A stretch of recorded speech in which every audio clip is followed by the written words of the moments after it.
So we were seeing isomerism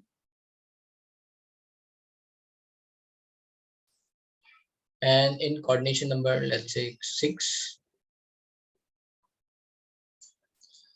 So let's say if I will give you some example, let's say over here, and you have to tell me कि कितना इसमें है ना optical और geometrical isomer होगा. जितना पढ़ा है उतने में से ही बता रहा हूँ. ठीक है. रिमेंबर कि palladium platinum square planar complex बनाते हैं. रिमेंबर. ठीक है. तो मैं बस एग्जांपल दे रहा हूँ, है ना. ये कोऑर्डिनेशन नंबर 6 बाद में पूछूंगा. आई एम आस्किंग कि भाई बताओ total number of stereo isomer कितने हैं.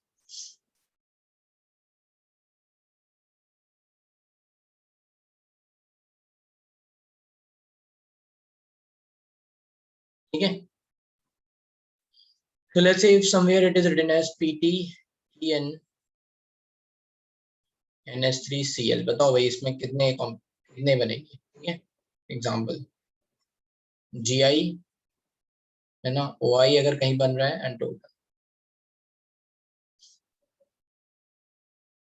ठीक है. दूसरा कंपाउंड है लेट्स से Ni NH4 NH3 का whole 4 let's say Cl2.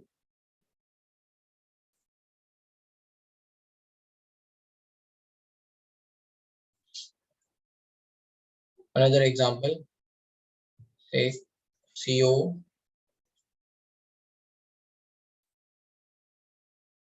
NH3 whole thrice NO2 whole thrice.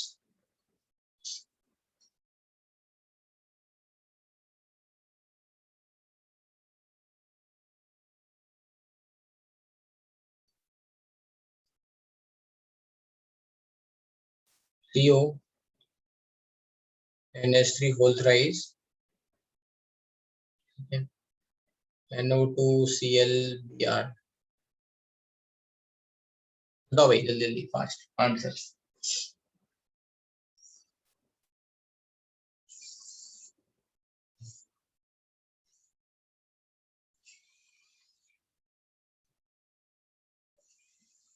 Thing is can you understand कि ये किस टाइप के हैं. Means can you break into types. So you have to think about कि ये कैसे लिखा हुआ है. ये लिखा है MAAAB. This is written as MA4B2 type. This is written as MA3B3 type.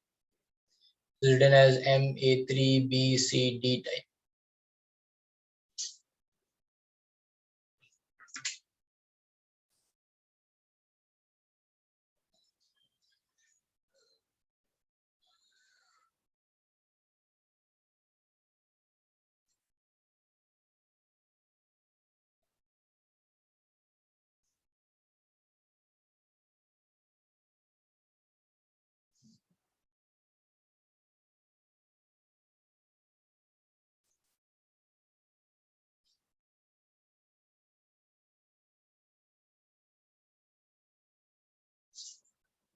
अच्छा एक और लिख लेते हैं. फिफ्थ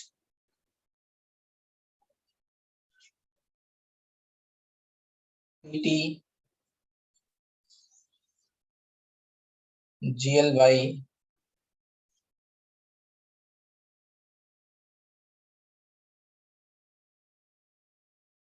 यहाँ पे फिर प्लस लिख लो. यहाँ पे प्लस हो जाएगा NH3Cl है ना. यहाँ पे जो चार्जेस मैंने नहीं लिखे हैं कहीं पे, एक आध में आगे पीछे हो सकता है. चार्जेस के हिसाब से नहीं लिखा है. Just take the number of decades.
देखो मैं आंसर लिख दूं, ये तो बहुत आसान था, इतना टाइम लग रहा है। कर लिया सबने?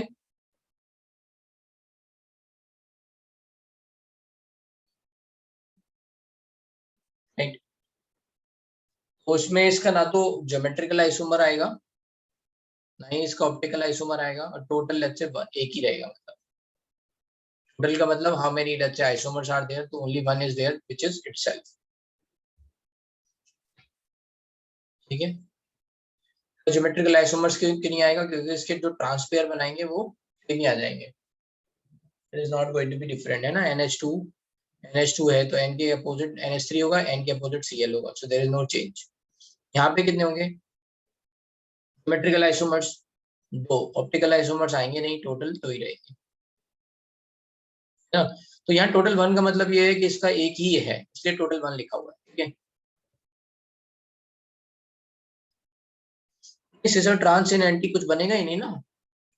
ए के अपोजिट में ए के अपोजिट में बी, ऐसे बनाओ ए बी, बस यही तो ट्रांसफेयर बना, इसका और कुछ क्या बना। तो ये ऐसा तोड़ना सीखो पहले, इसलिए मैंने ये हिंट दिया है।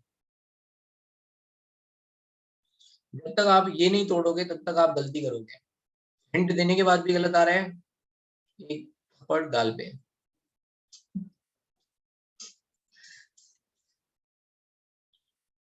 हिंट देने के बाद भी गलत आ रहा है।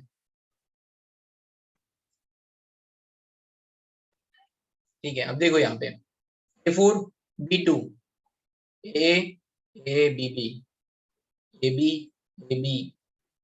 बस यही होगा ना। दो। A3 B3 तो हम बता ही चुके हैं, सेकंड नंबर दो।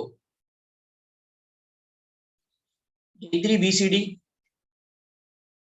A B C D इनमें आपस में चेंज करते रहो पहले। ए रखो, AC BD AD BC, ये तीन हो गए, फिर ABACAD। लास्ट केस था पिछले क्लास का। ऑप्टिकल आइसोमर दो, टोटल 6 नहीं होगा, ये समझाया था। एक ज्योमेट्रिकल फॉर्म है, उसके दो ऑप्टिकल आइसोमर है, तो 5।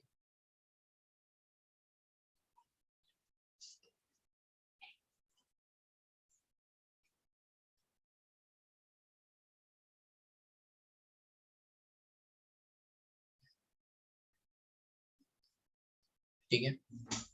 और ये नेक्स्ट आ गया ग्लाइसिनेट, मतलब ये ए भी हो गया। इसके कितने बन जाएंगे, दो ज्योमेट्रिकल आइसोमर, टोटल 2। कोई दिक्कत? ए बी वाले का कैसे बनेगा, ए के अगेंस्ट ए के अगेंस्ट बी, सॉरी मतलब बी के अगेंस्ट बी, ए के अगेंस्ट बी के अगेंस्ट ए, दो बन जाएंगे। किसी को किसी में कोई दिक्कत? समझ में आ गया, चले आगे। तो बस इनको टाइप में तोड़ना चालू करो पहले, फिर ट्रांसपेयर बनाओ जल्दी से, अगर आपको याद नहीं आ रहा है।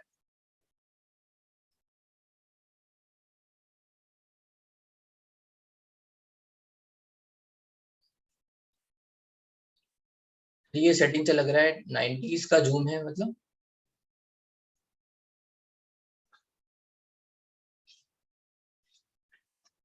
मेरे को कुछ समझ में नहीं आया।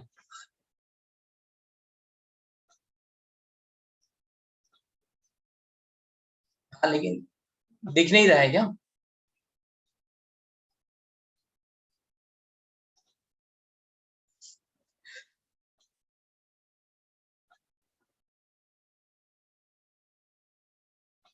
चलो अच्छा ठीक है।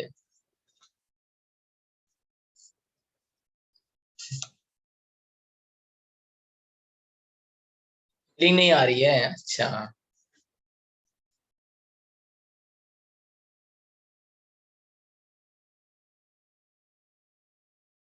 अब मेरे को देखो, मुझे तो कुछ आइडिया ही नहीं है कि वेबिनार में दिखता कैसा है। हाँ नॉर्मल है, लेकिन पार्टिसिपेंट्स नहीं दिख रहे होंगे, राइट। तो फोकस करते हैं अब, चलो तुम बनाओ। तो हमने कहाँ तक कर लिया था, MA3 BCD कर लिया था। अब लेट्स से M A3, ये वाला रह गया है ना B2C, लेट्स से BCD पहले कर लिया, M A3 B2C बनाओ, चलो कितने बनेंगे, ट्रांसफर बनाओ, फिर बनाना 3 को कम कर देते हैं, A2 B2 C2, A2 BC B2 CD सबके बना दे जाओ, M A2 BCD E, MABCDE F। अच्छा, इनके तो याद नहीं रहेंगे, है ना, बहुत ज्यादा बनते हैं, इनके याद रखेंगे, 15 बनते हैं, ऑल आर ऑप्टिकली राइट, ठीक है, और इसके 9 बनते हैं, 9 में से आउट ऑफ 6 आर ऑप्टिकली,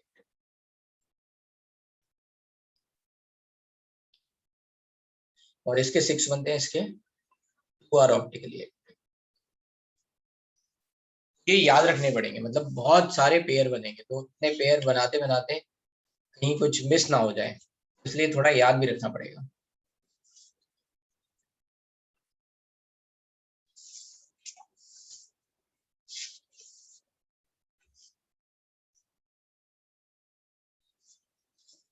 बाकी के बना लो आप।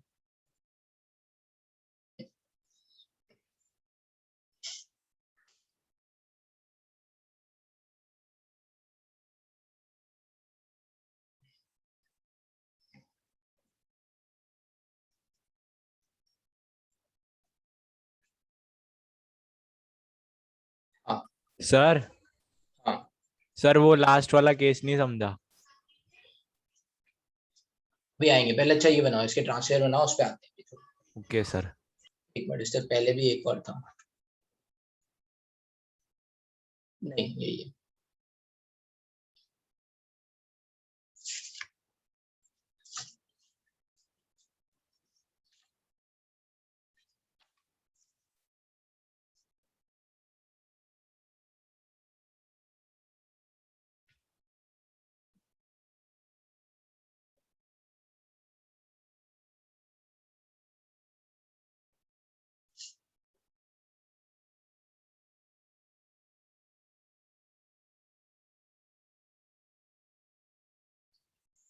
ये MA2 B2 C2 का मतलब एक तरह से आप ऐसे समझ सकते हो कि आपको एक रूम पेंट करना है, उसमें 6 वॉल्स हैं, right, and you can have 3 colours, and you have to paint 2 walls with 1 color। ऐसे थोड़ा सा आप लगा सकते हो, अगर if you want to apply mathematics, तो अगर if you are going to apply this mathematics over here, MABCDEF, मतलब 6 वॉल हैं, ऑल 6 पे आपको 6 कलर करने हैं, किसके कितने मेथड बनेंगे।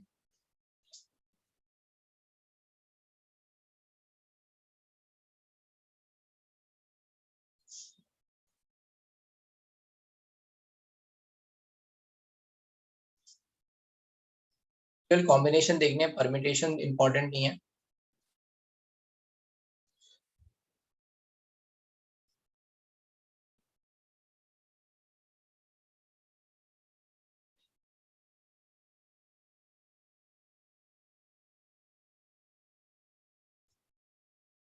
हम्म,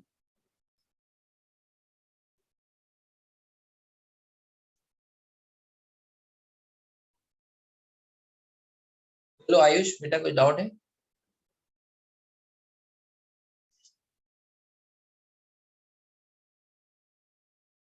बना लिए ट्रांसपेयर?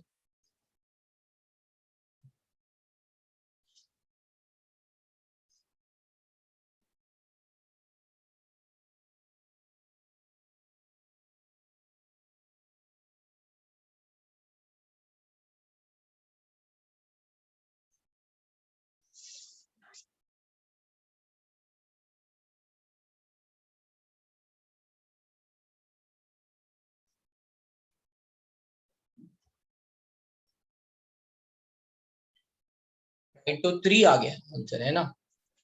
का 3 आएगा I think. Let's say we will make A B B and A C. बचाइए. ठीक है. Let's say mix these two A B A C. Let's say mix, है ना, इसको सी को इसके साथ मिक्स कर दो. ए B A C.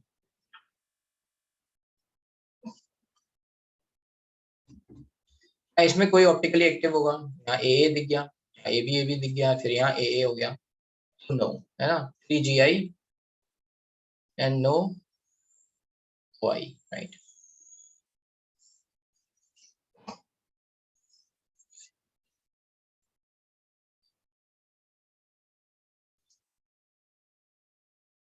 BC sorry. E2 B2 C2. पहले लिख लो A B C C. Let's mix these two. BC BC. Let's mix these two. AB CC. Let's mix these two. AC BB AC. Right. Let's mix all together. AB BC AC. Optically active, है ना. तो कितने geometrical isomer है? 5GI. ये optically active होगा? नहीं. ये optically active होगा? नहीं. ये नहीं. ऑप्टिकली एक्टिव होगा? नहीं. ये ऑप्टिकली एक्टिव होगा? Yes. AB BC C AC. तो यस वो आई. ये दो फॉर्म होंगे DNL. तो टोटल आइसोमर्स कितने हो गए? 6. टोटल 6.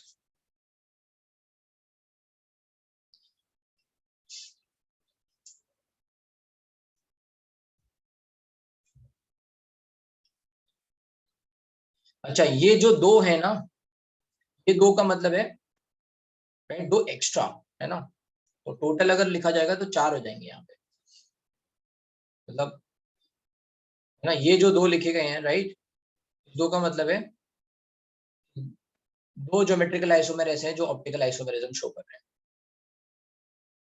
ठीक है. इन दो का मतलब इस तरह से है. टोटल के हिसाब से लिखे हैं ये दो, है ना. टोटल 8 आ जाएंगे, ये टोटल 15 आएंगे और ये टोटल 30 आएंगे. ठीक है. A2 B2 CD अगर हम लेंगे तो 6 ज्योमेट्रिकल आइसोमर्स बनेंगे और उसमें दो ही ऑप्टिकली एक्टिव.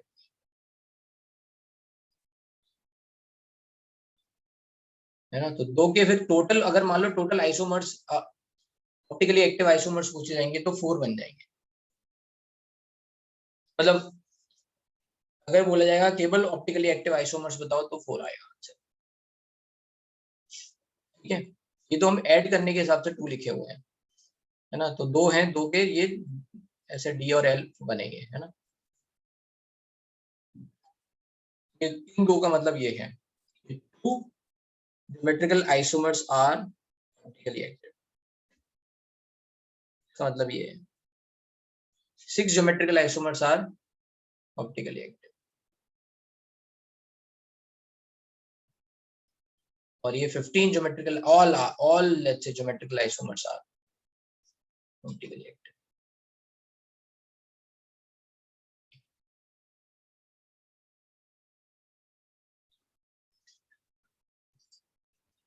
लेट्स से अगर मान लो किसी को बनाना है, ठीक है, तो एक तो मैंने ये वो पेंट वाला मेथड बताया था, बट पेंट वाले मेथड में आपको रिपीटेशन जो है ना एलिमिनेट करने, मतलब उन पे ध्यान नहीं देना पड़ेगा कॉम्बिनेशन पे, और उससे बेटर है याद कर लो, है ना.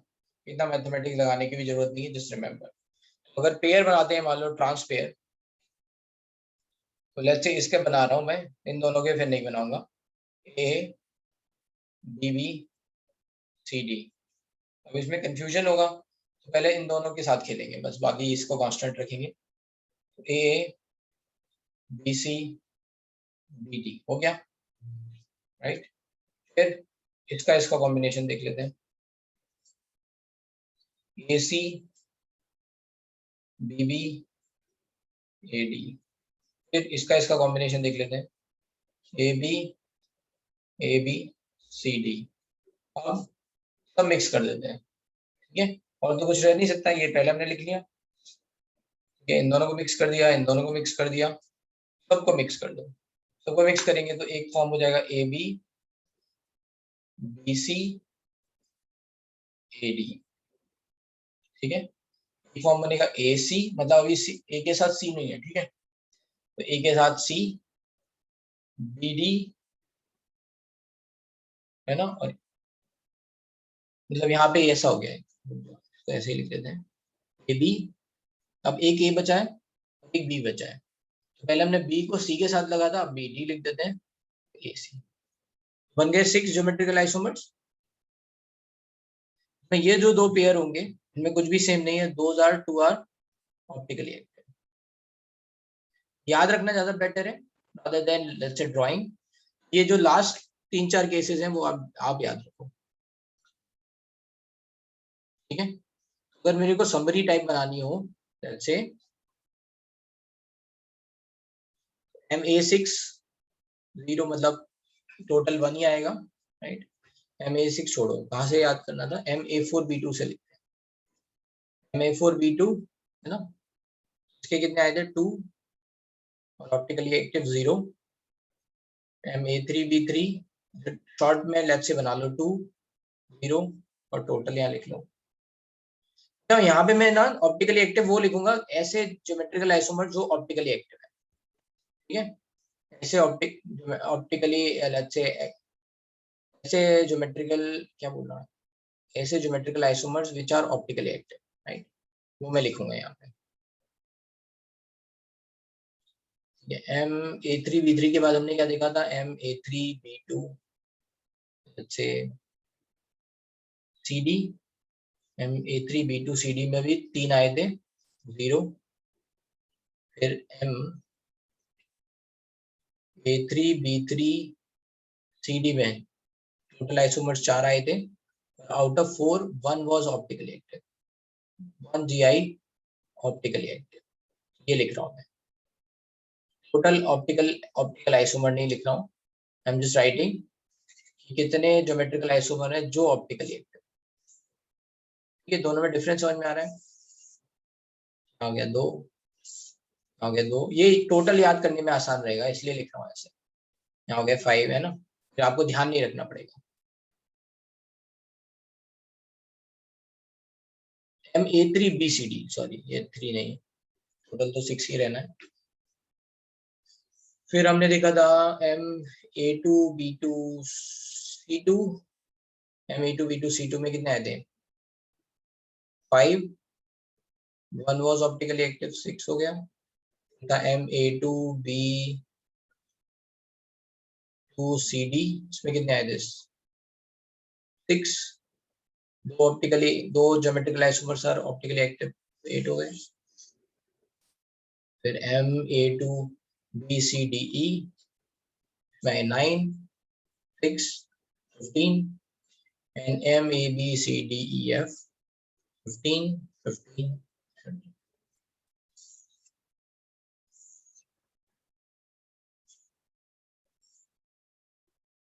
ठीक है, कितना हो गया,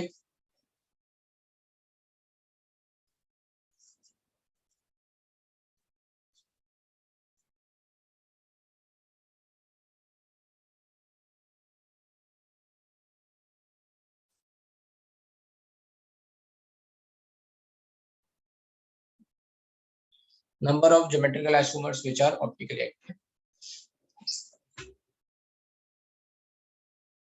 एक समरी टेबल बन गई है।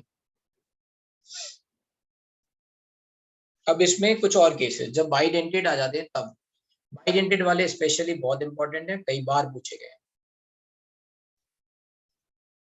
अगर मान लो बाइडेंटेड आ जाए, और इसमें सबसे इंपॉर्टेंट केस तो यही है, MA होल थ्राइस, बताओ इसमें ऑप्टिकल एक्टिव और let's say geometrical isomers optically active, ये सब बताओ होगा, आप लोग ट्राई करो।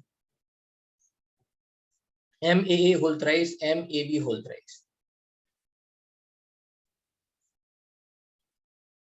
एग्जाम्पल में लिख सकता हूँ यहाँ पे CO let's say EN whole thrice 3+, और यहाँ पे एग्जाम्पल लिख देता हूँ मैं, जैसे CO ग्लाइसिनेट है ना 3+, नहीं इसमें तो 3+ लिखने की जरूरत नहीं है क्योंकि -1 होता है। हाँ भाई इनके आइडेंटेट में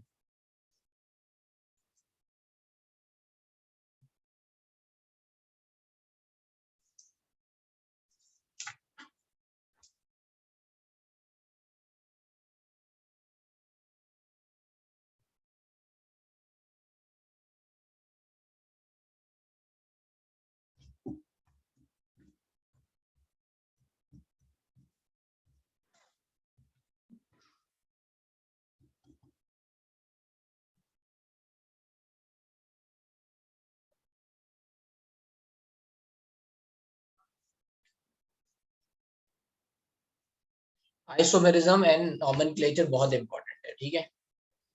आप समझ लो सर कि इसमें से सबसे ज्यादा क्वेश्चंस आते हैं। हाँ सर वो आपने ऊपर जो प्रैक्टिस क्वेश्चन दिए थे ना सर, उसका लास्ट में मेरे को डाउट है सर। उसके लास्ट में डाउट है, हाँ सर। मुझे लगा इसके लास्ट में डाउट है। ठीक है कहाँ दिए है क्या, ये वाला ना, सर वो पीटी। ये हाँ वाला सर, ना, ये कैसे हुआ सर? ये देखो ना, ये ए बी हो गया है ये सर। ना। मान लो ये ए बी को आप सी डी लिख लो ना, जस्ट सो दैट आपको वही कैपिटल बी और स्मॉल बी में डिफरेंस ना लगे। मान लो ए के अपोजिट में सी था, बी के अपोजिट में डी हो गया। दूसरा ट्रांसफर क्या होने का, ए के अपोजिट में डी, बी के अपोजिट में सी हो गया ना, जो two geometrical isomer. Yes sir, दिख गए। Okay sir, thank you sir. ठीक है ये वाला हटा दो अगर आपको इसमें कंफ्यूजन।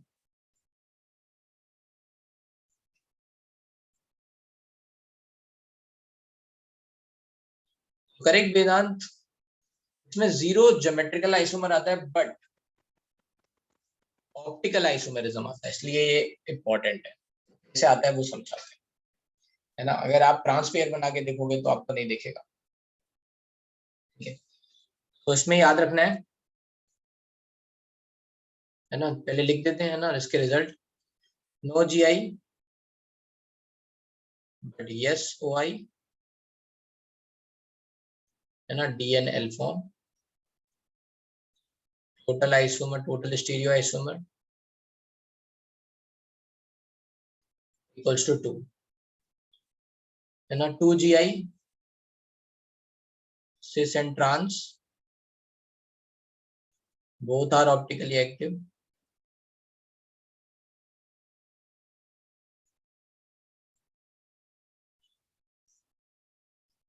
नहीं ये देखना पड़ेगा एक मिनट, इसमें दो, हाँ शायद दोनों आती हैं, बोथ आर ऑप्टिकली एक्टिव। अभी ये देखते हैं ना बोथ आर ऑप्टिकली एक्टिव आएंगे या नहीं, ठीक है बनाएंगे तब देखेंगे। चलो देखते हैं, MAA देखते हैं।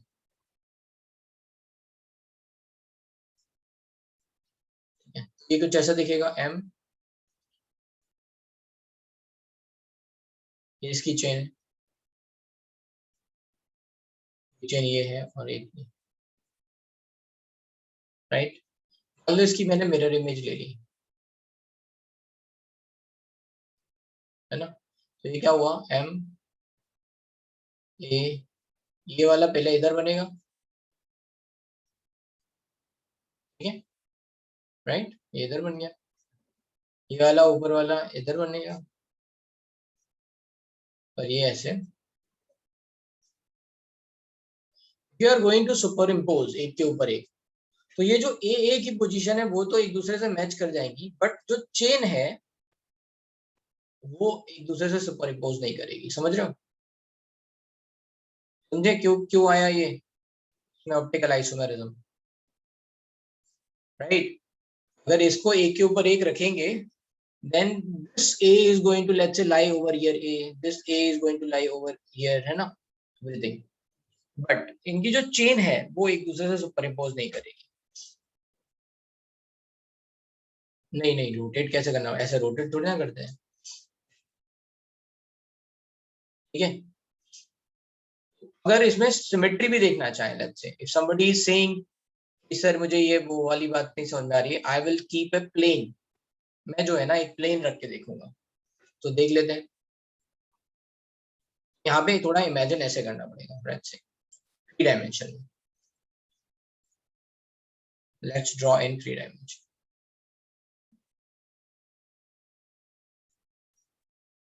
ठीक है, मान लो ये m है, एक ए ये है, एक ए ये है, ए, ठीक है। लेट्स से हम इनमें दो दो के बीच में इन डाल देते हैं, लेट्स से इन दोनों के बीच में चेन डाल देते हैं, इन दोनों के बीच में चेन डाल देते हैं, और इन दोनों के बीच में चेन डाल देते हैं। मान लो हमने ये प्लेन ले लिया जिसमें सारे ए लाई कर रहे हैं, ये हमारा प्लेन ऑफ मिरर है, राइट। तो ये चारों ए आ गए, इसकी ये मिरर इमेज दिख रहा है, but again the same thing, ये चेन इसकी मिरर इमेज है क्या? ऐसे अपने दिमाग में ऐसे पकड़ो, ऐसे मान लो ये है ना, ठीक है।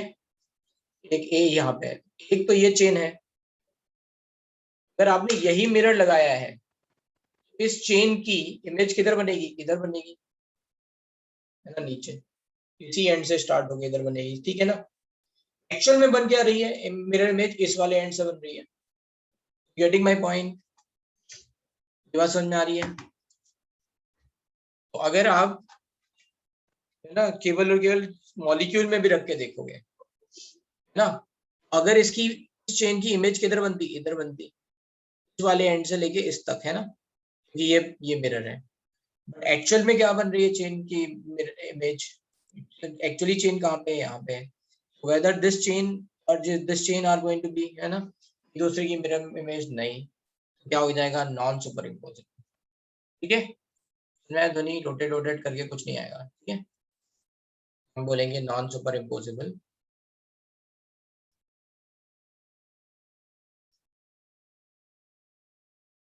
मिरर इमेजेस, hence true, है ना, hence ऑप्टिकली एक्टिव। ये क्या हो गया? अगर मान लो ये डी हो जाएगा तो फिर ये एल हो जाएगा, ठीक है। क्लियर है इतनी बात?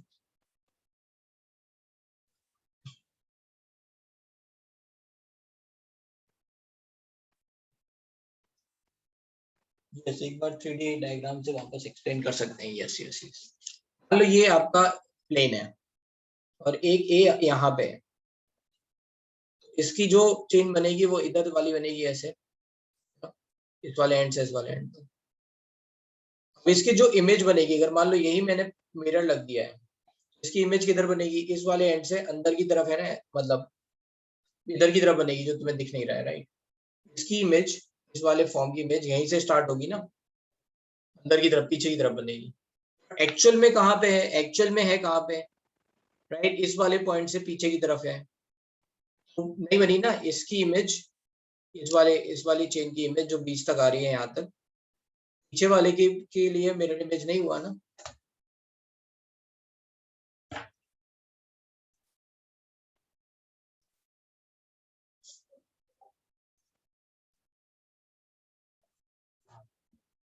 ठीक है,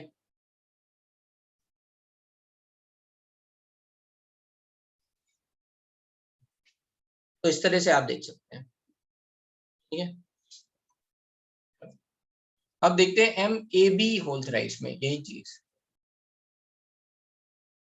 M A B whole thrice में बी अलग अलग है, तो यहाँ पे क्या बन सकता है? M A B whole thrice में दो फॉर्म बन सकती है। पहले तो ज्योमेट्रिकल आइसोमर्स की दो फॉर्म बन रही है। मान लो ए और बी ऐसे है, ये ए है, बी है यहाँ पे, यहाँ पे ये ए है, यहाँ पे ये बी है। ऐसा कुछ बनेगा तो देखो क्या पेयर बनेंगे, एक ट्रांस पेयर, ए के अपोजिट ए, बी के अपोजिट बी, और ए के अपोजिट बी, ठीक है। एक ये फॉर्म बन गई, है ना, ए के अपोजिट ए, बी के अपोजिट बी, ए के अपोजिट बी। दूसरा फॉर्म क्या हो सकती है? एम जैसे ये ए बी हो गया। अब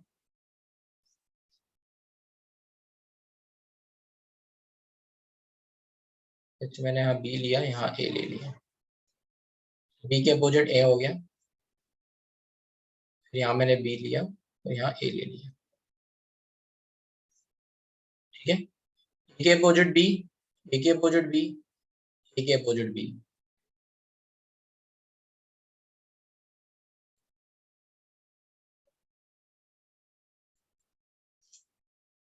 ठीक है।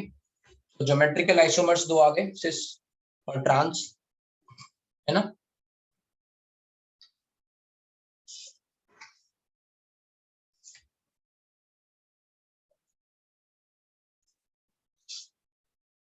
ये हो जाएगा ट्रांस, ए के अपोजिट ए आ गया, है ना, और ये मान लिया जाएगा सिस। अच्छा, मतलब दो फॉर्म आ गई, सिस और ट्रांस, ठीक है। अब बताओ, सेम केस यहाँ लग जाएगा, जब भाई ए ऑप्टिकल आइसोमेरिज्म आ रही थी तो यहाँ तो आएगी यहाँ, क्योंकि यहाँ तो बी है, राइट। तो इसके दो फॉर्म बन गई, समझ में आया। यहाँ पे हमने लिखा था both are optically active, hence total stereo isomers कितने हो जाएंगे, आर गोइंग टू बी 4। इस डी के, इसके भी डीएल आएंगे और ऐसे ट्रांस के भी डीएल, है ना। मजा आया इमेजिनेशन में।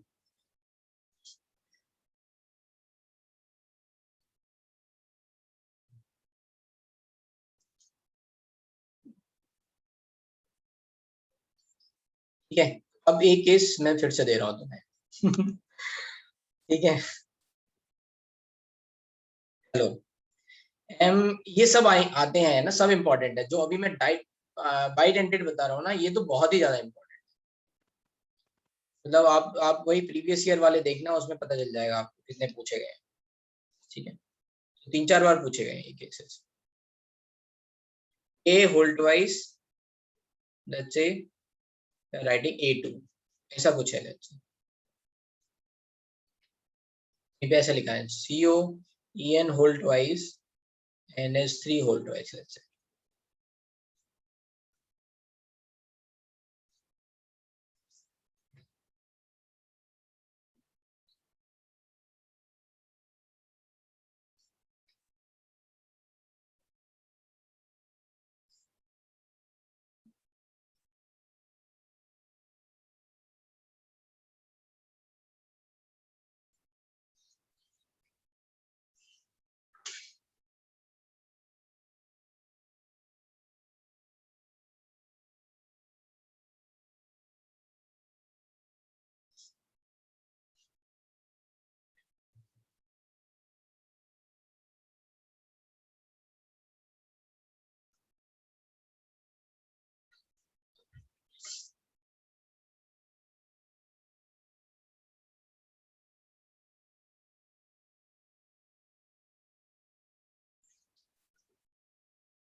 वही आया आंसर। नहीं नहीं नहीं, कुछ तो गड़बड़ है अनुष्का, इतना नहीं बनेंगे। अब देखते हैं, ठीक है।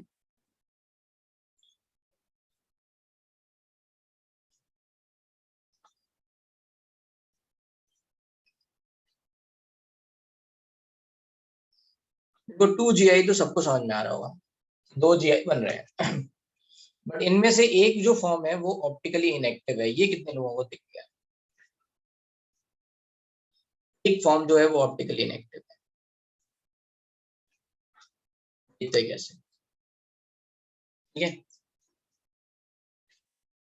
तो एक केस हो गया, मान लो ए ए बना लिया हमने दो, है ना, और दूसरा इसके अपोजिट बना लिया ए ए। फिर क्या बचा? बाकी दो ए रह गए, तो ये इसको क्या बोलेंगे? ट्रांस। ए अगेंस्ट ए सेम। दूसरी फॉर्म क्या हो सकती है? ए ए के अगेंस्ट, इधर मैंने ए डाल दिया, तो ये मतलब अगर यहाँ पेयर बनाएंगे ये हो गया सिस, यहाँ पेयर बनाएंगे तो यहाँ बनेगा ए के अगेंस्ट ए के अगेंस्ट ए और ए के अगेंस्ट ए। और यहाँ बनाएंगे तो क्या होगा?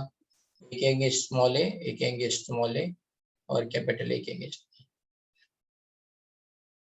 ठीक है, अब बताओ इसमें प्लेन ऑफ सिमेट्री दिख रही है या नहीं?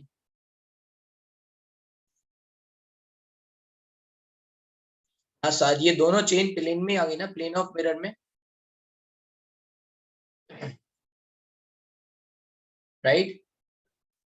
ये चेन वाली जो प्रॉब्लम थी वो हमारी दूर हो गई। यहाँ पे नो ओ आई है ना, optically inactive you can write like this, trans is optically inactive and cis is optically active. Cis की दो फॉर्म बनेंगी, डी एन एल। बस, तो टोटल स्टीरियो आइसोमर्स कितने हो गए? टोटल स्टीरियो आइसोमर्स हो गए आपके 3, है ना। याद रखना, इसको ऐसे याद रखने लग जाओ, मेरे को लगता है आप कंफ्यूजन में फंस जाओगे, 2+2 4 लिखने लग जाओगे, तो ऐसे याद रखो कि दो ज्योमेट्रिकल आइसोमर्स, उनमें से एक ऑप्टिकली एक्टिव, 2+1 3 टोटल में, ऐसे करना है।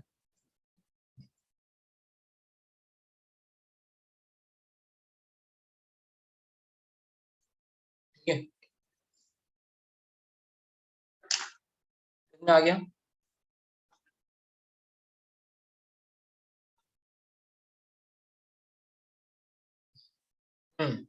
जस्ट करें। Sir hmm sir plane of symmetry तो सेकंड केस में भी है ना? नहीं नहीं, plane of symmetry second case में नहीं है। सर अगर वो आप एक लाइन उन दोनों के बीच से बनाओ, मतलब हाँ, ऐसा डायगोनल लाइन। सर यहाँ ऐसा? नहीं है, डायगोनल डायगोनल। अरे कैसा, किधर? कैपिटल है हाँ सर, इनके बीच से इधर इनके जाती है। बीच से? हाँ ये सर, ये तो है ना हाँ, प्लेन ऑफ तो चेन सिमेट्री। नहीं आई ना इधर, अच्छा ओ। इसके इधर भी नहीं आया। Okay sorry sorry sir.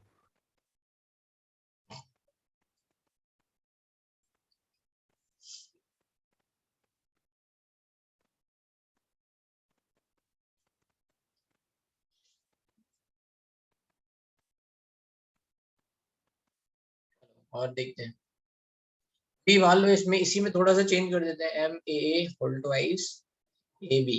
ये सिंपल है वैसे, अगर ये पता है तो, राइट। कितने बनेंगे बोलो?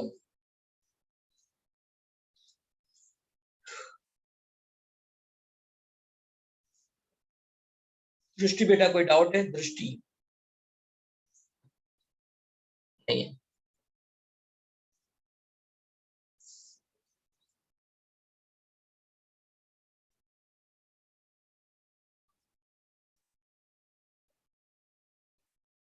ठीक है, ये लास्ट केस है, आइसोमेरिज्म में इतना ही बहुत है, वैसे तो बहुत सारे केस हो सकते हैं।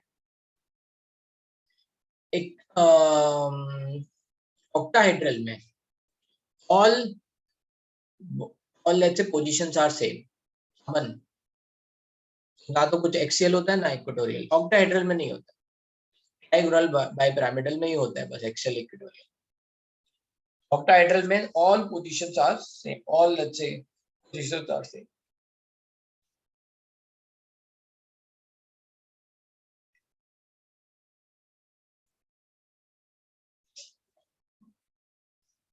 उसमें भी तीन ही आएंगे आई थिंक, है ना। एक ऐसे बन जाएगा A A A A A B you can exchange, तब भी ट्रांसपेयर सेम ही रहेंगे, सो डजंट मैटर, क्योंकि ए के अगेंस्ट बी आने वाला है, ए के अगेंस्ट ए आने वाला है. If you are going to change then it is going to remain same.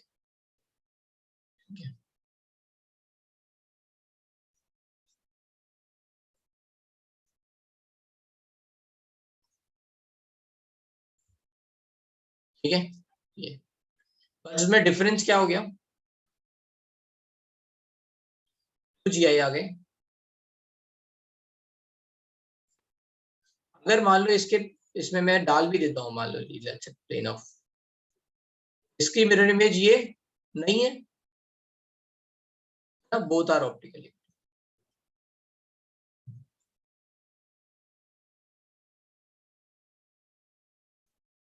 नहीं सॉरी, नहीं नहीं नहीं नहीं, राइट राइट राइट, एक चीज हमने नहीं देखी, राइट.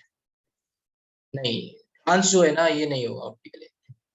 मान लो ये वाला प्लेन जो है वो डाल दे तो इसमें ए और बी है, तो ए की मिरर इमेज ए हो जाएगी और इस चेन की मिरर इमेज ये चेन हो जाएगी. सेम प्लेन में है ना, ये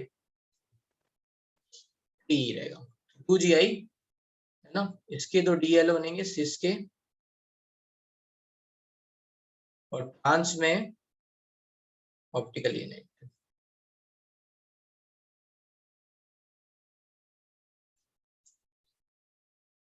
ठीक है, ये हो गया हमारा MA2 A2 AB. ऐसे बहुत सारे केस बन सकते हैं, एंड इससे ज्यादा मतलब रिक्वायर्ड नहीं है वैसे बनाने को, तो बहुत बना सकते हैं. और फिर अगर मान लो बना के हमने लिख भी लिए तो भी याद नहीं रहेंगे, क्योंकि बहुत सारे नंबर हो जाएंगे और अननेसेसरी कंफ्यूजन हो जाएगा. I am leaving it till here, है ना, आसान है. ये डाइडेंटेड वाले खुद बना के देख लेना, राइट. और उसमें ये याद रखना, क्या कहते हैं, ए होल थ्राइस वाला स्पेशल केस है, इसमें आप याद भूल जाओगे कि इसमें ऑप्टिकल आइसोमेरिज्म आती है चेन के कारण, राइट. बाकी तो सब आप ड्रॉ करोगे तो आपको आइडिया लग जाएगा. ठीक है, ट्राइडेंटेड में होगा आइसोमेरिज्म, होगा नहीं होगा, ऑक्टाहेड्रल में होगा, लेकिन फिर वही है, और कॉम्प्लिकेटेड होता जाएगा. तो यहाँ तक ही मतलब आते हैं. ठीक है, so this is the end of, let's say, isomerism part.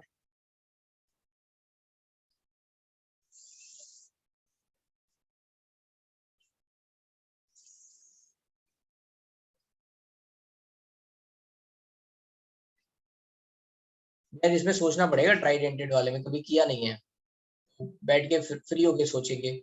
ये उसमें भी हमें लेना पड़ेगा ABC, फिर 3 चेन, या फिर मान लो AAA लेना पड़ेगा. ट्राइडेंटेड ऐसा हो गया ना, मान लो इथाइलिन डाइअमाइन ये बन गया अब, right. There are going to be 2 chains like this. Now you have to think कि यहाँ पे क्या लगा हुआ है, ABC, राइट. ऐसा कुछ भी लगा हुआ है लेट्स से, तो ऑब्वियसली इसमें ऑप्टिकल आइसोमेरिज्म तो आएगी ही आएगी, right, because there is not going to be any. बाकी बस ज्योमेट्रिकल पेयर बना के देख लो, हाँ. ऑप्टिकल आइसोमेरिज्म तो आनी ही है, ये दोनों चेन है, ये आपस में तो एक दूसरे को इमेज कभी बनेगी ही नहीं.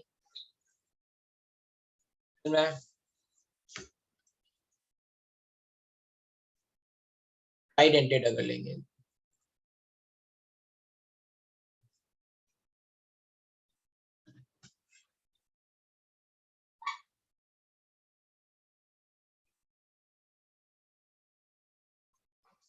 चलो अभी चलते हैं नेक्स्ट. अब आती है बात बॉन्डिंग इन कोऑर्डिनेट कंपाउंड.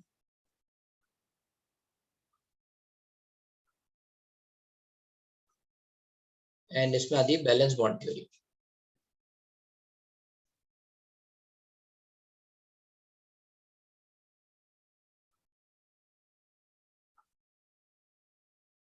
तो जब हमने ये देख लिया था एक EAN rule, right, and we were not able to understand कि भाई कुछ कॉम्प्लेक्स डिस्पाइट हैविंग 35 और लेट्स से 34 electrons, these complexes are stable, है ना. अभी तो केवल EAN रूल ने क्या बोला, है ना, इन रूल ने बोला कि कौन से कॉम्प्लेक्स स्टेबल हो सकते हैं, ही सेड कि जिनमें इनर्ट गैस कॉन्फ़िगरेशन होगा वो स्टेबल होंगे।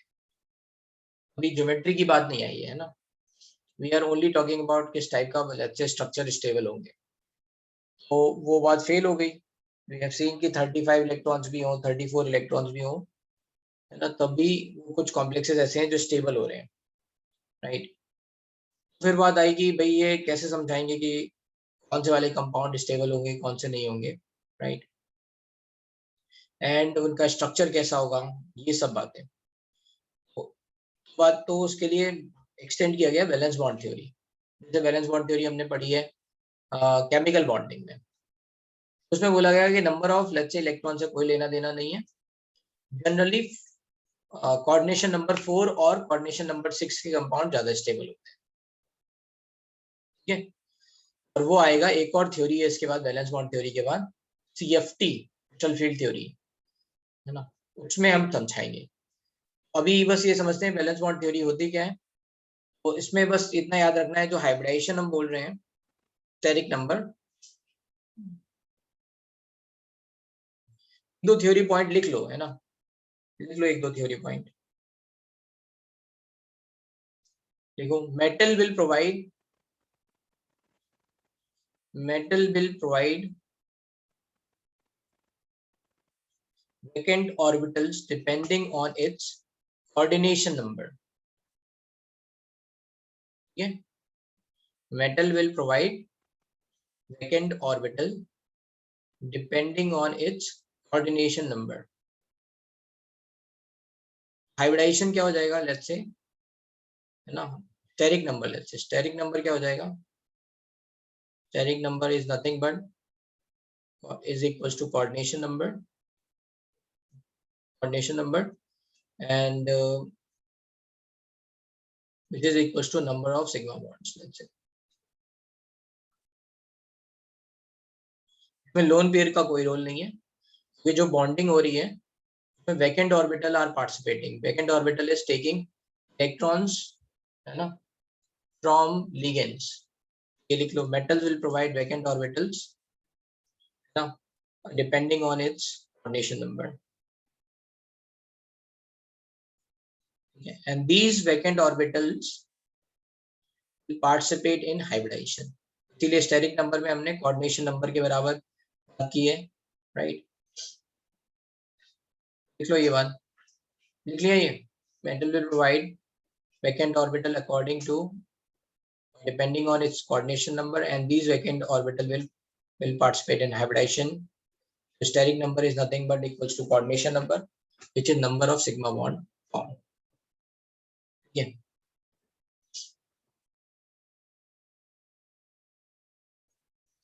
अब इसमें हम ये देख सकते हैं कि कोऑर्डिनेशन नंबर 2 होगा तो क्या हो सकता है, लेट्स से coordination number 2 linear, coordination number 3 अगर आ जाएगा तो स्टेरिक नंबर 3 हो जाएगा, this is going to be triangular planar. Hybridization भी लिख लेते हैं, हाइब्रिडाइजेशन हो जाएगा SP,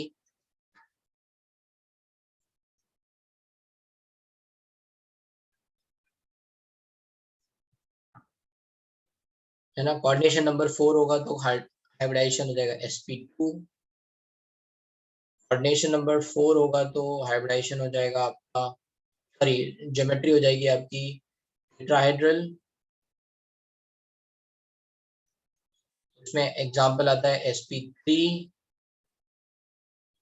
राइट, ऐसे SP3, या फिर यहाँ पे आ सकता है square planar,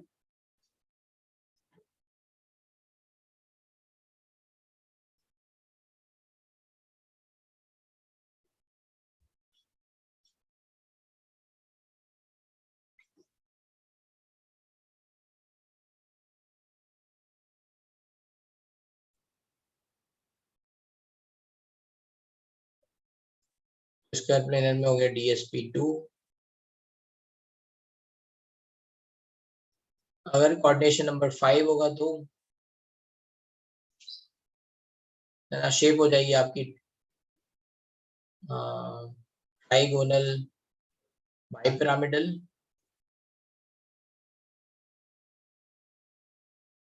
it is going to be equals to let's say sp3d और dsp3 है ना, ये भी हाइब्रिडाइजेशन होती है। अगर मान लो dsp3 का मतलब है इनर d इज यूज्ड, है ना, अंदर वाला d यूज होगा तो dsp3 आ सकता है, sp3d और dsp3, या फिर स्क्वायर पिरामिडल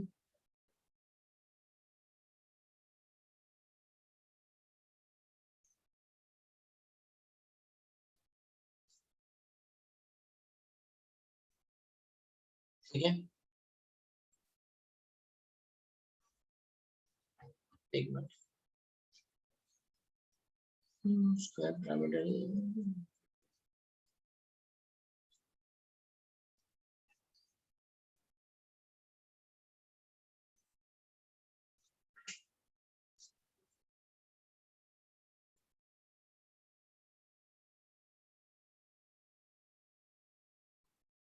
इसमें स्क्वायर पिरामिडल मत देखो, है ना, ट्राइगोनल बाई पिरामिडल, ठीक है। स्क्वायर पिरामिडल भी पॉसिबल है बट उसकी हाइब्रिडाइजेशन एक बार मैं देखूंगा, ये तब बताऊंगा। चलो यहाँ लिख लेते हैं स्क्वायर पिरामिडल, हाइब्रिडाइजेशन बताऊंगा यहाँ पे क्या आएगी। कोऑर्डिनेशन नंबर 6 तो बनेगा ऑक्टाहेड्रल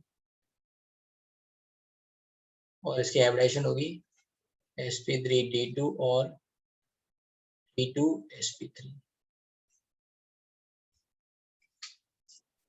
एक्चुअली में होता ये है, ये जो दो फॉर्म होती है ना, ये आपस में एक दूसरे में इंटरचेंजेबल होती है, diagonal bipyramidal and square pyramidal. तो यहाँ पे भी हाइब्रिडाइजेशन सेम ही आएगा dsp3, बट मैं एक बार देख के बताऊंगा, है ना, ये रेयर है थोड़ा सा कोऑर्डिनेशन नंबर 5, ठीक है। ये आपकी आ गई अच्छा शेप। अच्छा, इसमें एक और इम्पोर्टेंट बात है कि let's say balance bond theory जो है ना, हाइब्रिडाइजेशन डायरेक्टली नहीं बता, हाइब्रिडाइजेशन या मैग्नेटिक प्रॉपर्टी डायरेक्टली नहीं बता सकती, के लिए it should be assisted by some other facts, ठीक है। मतलब आपको ये बताना है कि इसका हाइब्रिडाइजेशन क्या है, then you need some other data, right this point. Type of hybridization, type of hybridization of metal, देख लो थोड़ा थ्योरी पॉइंट चाहिए। The type of hybridization of metal and shape of complex can be decided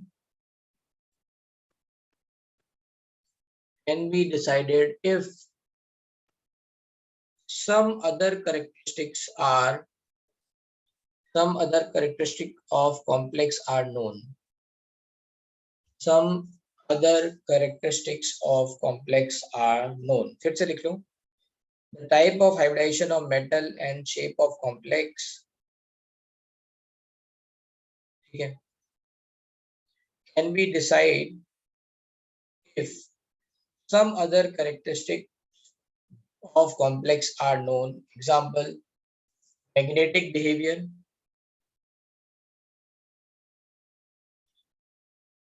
type of isomerism exhibit, etc.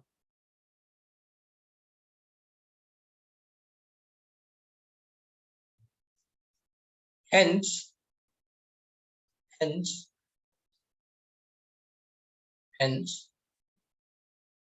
type of hybridization, type of hybridization of metal can be known with the help of coordination number and some other information.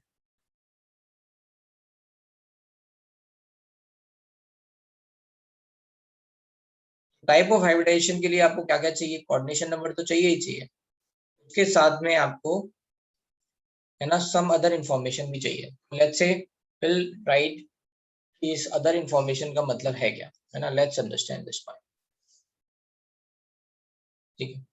इसमें एक example है और ये बहुत famous example है, NiCl4 minus NiCO whole 4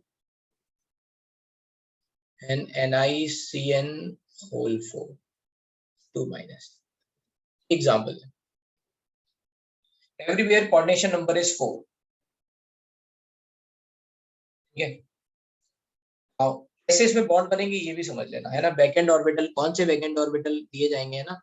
I told you ना, backend orbital देंगे तो फिर मेटल बैकेंड ऑर्बिटल में कोऑर्डिनेशन मतलब इलेक्ट्रॉन्स लेगा, right, and then the sigma bonds are going to be formed. We will see this part. ये example है. इसमें बस मैं मैग्नेटिक बिहेवियर बता देता हूँ है ना. इसका मैग्नेटिक बिहेवियर हमें पता होना चाहिए. पैरामैग्नेटिक, ये डायमैग्नेटिक, ये डायमैग्नेटिक.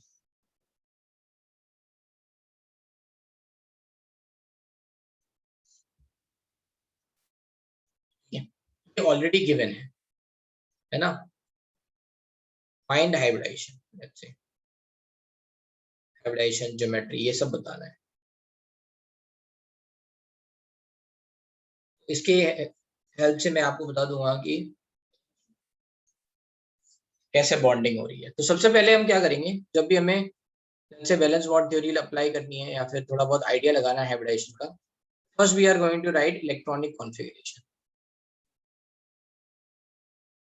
अब यहाँ से इंपॉर्टेंट बात समझ स्टार्ट हो रही है और लॉजिक्स वगैरह सब स्टार्ट हो रहे हैं, तो ध्यान से सुनना, ठीक है. तो जिन लोगों को इलेक्ट्रॉनिक कॉन्फ़िगरेशन में गलती कर रहे हैं वो थोड़ा सा प्रैक्टिस कर लें. पहले निकेल 2+ इलेक्ट्रॉनिक कॉन्फ़िगरेशन क्या हो जाएगा, AR. पहले हम ले रहे हैं एग्जांपल NiCl4 2 माइनस.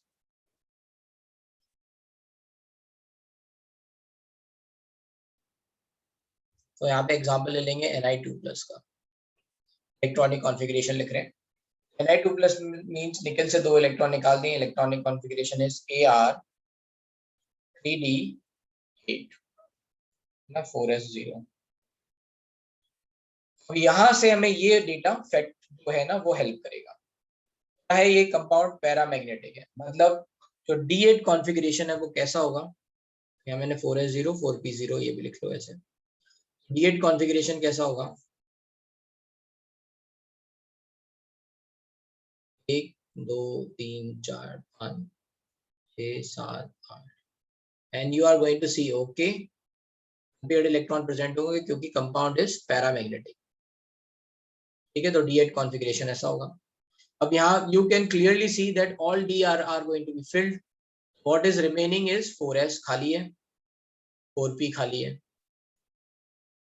ठीक है, ये हमने लिख लिया nickel 2+ configuration. You are going to see कि ये जो निकेल है ना इसको क्लोरीन जो है इलेक्ट्रॉन डोनेट कर रहे हैं. कितने क्लोरीन इलेक्ट्रॉन डोनेट कर रहे हैं, 4. तो इनके इलेक्ट्रॉन को एक्सेप्ट करने के लिए इसके पास 4 वैकेंट ऑर्बिटल होने चाहिए ना. इलेक्ट्रॉन को एक्सेप्ट करने के लिए इसके पास 4 वैकेंट ऑर्बिटल होने चाहिए. वो 4 वैकेंट ऑर्बिटल कौन से होंगे, है ना. एक एस जो सबसे पहले खाली मिल रहे हैं, SN3p, right. These vacant orbital will participate in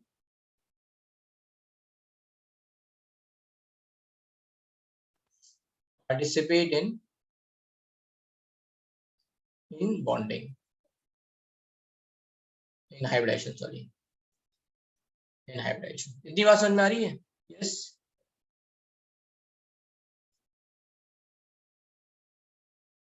फिर से देख लेते हैं. What I am trying to do is, पहले मैंने निकेल 2+ का इलेक्ट्रॉनिक कॉन्फ़िगरेशन डायरेक्ट लिखा है. If you have any confusion, first write the nickel electronic configuration and then remove the electron, है ना.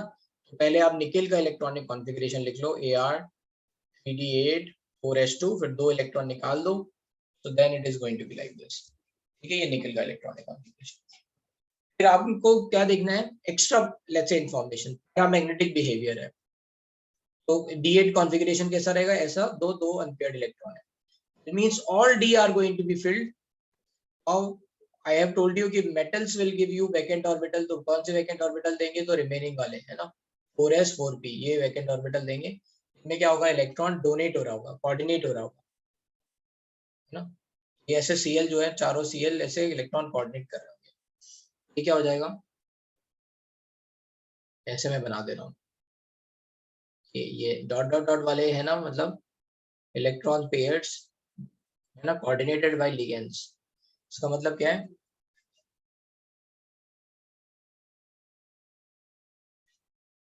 इलेक्ट्रॉन पेयर्स है ना, डोनेटेड बाय लिगेंड्स, इनमें आ जाएंगे and then these are going to participate in hybridization. Hence hybridization क्या हो गई,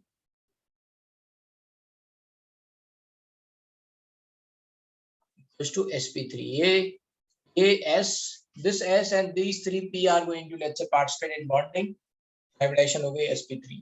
क्लियर है इतनी बात।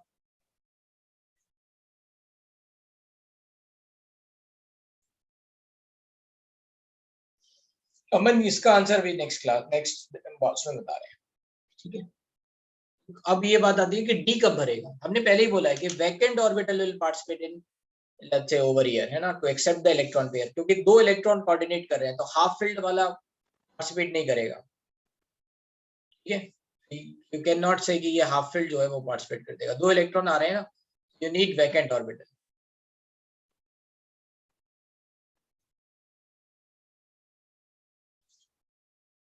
हाइब्रिडाइजेशन आगे इतना समझ में आ गया, हाइब्रिडाइजेशन कैसे निकाला। Let's take example of NiCN whole 4 2 minus, let's say NiCN whole 4 2 minus, यहाँ पे भी निकल गया है +2 ऑक्सीडेशन स्टेट में, तो निकल 2 प्लस ऐसे लिख लिया, Ar3D8। What is the difference between this nickel and this nickel over here? Compound, ये पैरामैग्नेटिक है, ये डायमैग्नेटिक है ना, ये पैरामैग्नेटिक है, ये डायमैग्नेटिक है। अब डायमैग्नेटिक का मतलब क्या है, diamagnetic means no unpaired electron.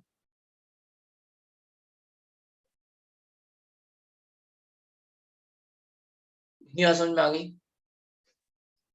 तो मतलब D8 कॉन्फ़िगरेशन ऐसा बनाना है कि कोई अनपेयर्ड इलेक्ट्रॉन नहीं होना चाहिए, right? There should not be no unpaired electron, तो क्या हो जाएगा ये यहाँ पे, right? What will happen over here? D8 configuration कैसे बनाएंगे,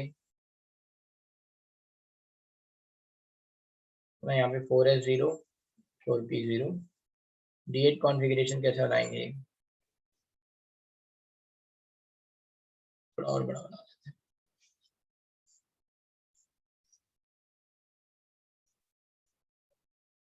1 2 3 4 5 6 7 8। यहाँ पे क्या बोल रहे हैं, ये जो इलेक्ट्रॉन यहाँ आया था ना वो पेयर हो गया था, अभी तो अनपेयर्ड इलेक्ट्रॉन 0 होगा, नॉर्मल इधर आ रहा था दैट हैज पेयर्ड इटसेल्फ, इसीलिए ये डेटा जरूरी है ना। This is going to be demerit of valence bond theory. अगर ये डेटा नहीं पता हो experimental data, valence bond theory can not tell hybridization, है ना। ये जरूरी है कि ये पता होना कि ये डायमैग्नेटिक है। तो अब हमने बोला ये पेयर्ड हो गया, तो अब क्या हुआ, अब हमें 4 वैकेंट ऑर्बिटल चाहिए, तो कौन से 4 वैकेंट ऑर्बिटल बताओ खाली मिलेंगे, अंदर वाला डी मिल जाएगा खाली, राइट। यस, समझ में आ रहा है भाई, हाँ यस, अंदर वाला डी खाली मिल गया,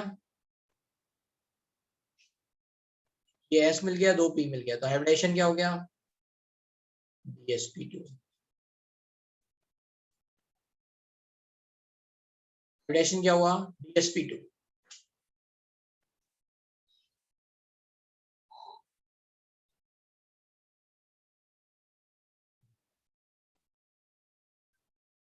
क्लियर है, जो ये एग्जांपल मैं बता रहा हूँ ना, ये बहुत इंपॉर्टेंट है।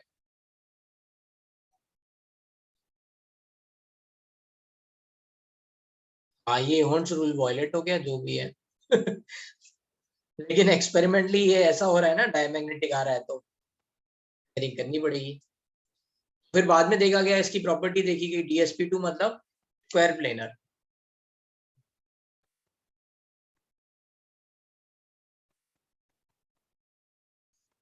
DsP2 मतलब स्क्वायर प्लेनर, sp3 मतलब टेट्राहेड्रल। मैच कर गया भाई ज्योमेट्री, है ना। ये टेट्राहेड्रल होगा और ये स्क्वायर प्लेनर होगा। अब नेक्स्ट एग्जांपल NiCO होल 4, ये भी क्या है, डायमैग्नेटिक, मैंने ऑलरेडी लिखा हुआ है, that means no unpaired electron.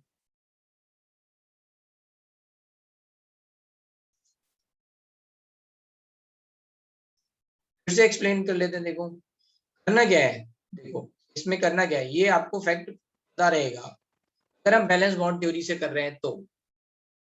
Later on जो और आगे हम एडवांस से थ्योरी पढ़ने वाले हैं उनमें हमें पता होगा कि ये कौन सा वाला पेयर्ड हो जाएगा, कौन सा पेयर्ड नहीं होगा, वो उसका लॉजिक दिया गया है ना। अभी हम सीक्वेंस से चल रहे हैं अभी तक तो हमें ये केवल इतना पता था कि कौन से लेट्स से कॉम्प्लेक्स स्टेबल होंगे, राइट, ये एन रूल से।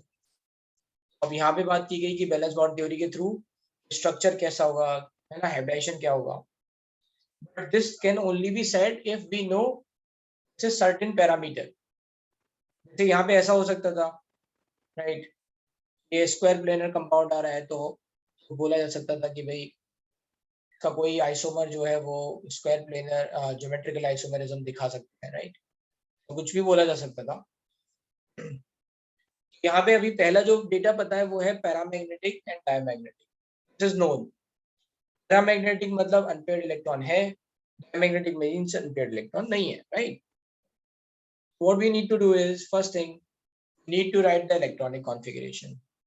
And write electronic configuration in such a manner that you can explain the magnetic behavior. You can explain the magnetic behavior like this. D8 ऐसे होगा, है ना, बचा क्या, एक D खाली रह गया, फिर यहाँ पे 4s फिर 4p. So this D, this S and these two p are going to form dsp2 hybrid orbital, है ना। पहले D आता है इसका मतलब होता है इनर D, है ना। पहले जो D आएगा, ऐसे अगर लिखा है dsp2 d2sp3, इसका मतलब होता है इनर D, अंदर वाला D लिया है, अंदर वाला D है ना ये dd का।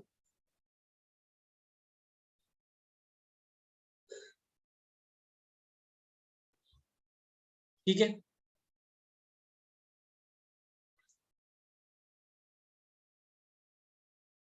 चलो बहुत अच्छी बात, समझ गया तो बहुत बढ़िया।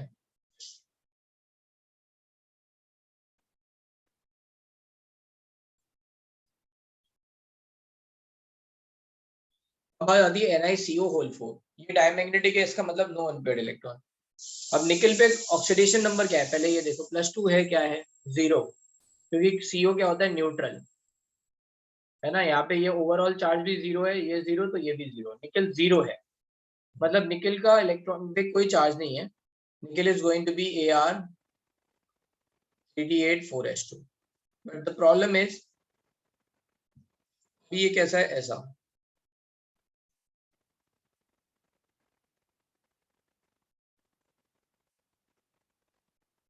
4s2 ऐसा। हमें क्या करना है, नो अनपेयर्ड इलेक्ट्रॉन चाहिए, इसका मतलब पेयरिंग होनी चाहिए। अगर मान लो इसकी पेयरिंग कर देंगे तो यहाँ D खाली रह जाएगा, फिर S भरा हो जाएगा। ऐसे पेयरिंग नहीं करते, पेयरिंग करते मतलब सब एक साथ भरेंगे, लाइक कम एनर्जी के भरेंगे, फिर उसके बाद हायर एनर्जी वाले फिल होंगे। तो यहाँ पेयरिंग किसकी होगी, 4s के ऑर्बिटल, 4s के इलेक्ट्रॉन्स की 3d के इलेक्ट्रॉन से पेयरिंग होगी। हेंस क्यों, क्योंकि डायमैग्नेटिक है, पेयरिंग करनी है, तो फिर क्या हो जाएगा, निकल इज गोइंग टू बी, मान लो ये स्टार बना देता हूँ, तो ये ऐसा हो जाएगा 3d10 4s0 4p0, है ना। ये दो इलेक्ट्रॉन इधर पेयर हो गए, तो 3d10 मतलब 1 2 3 4 5 6 7 8, है ना। And what is remaining unfilled is 4s and 4p. Which is going to participate in bonding, S and P, तो हाइब्रिडाइजेशन क्या हो जाएगा,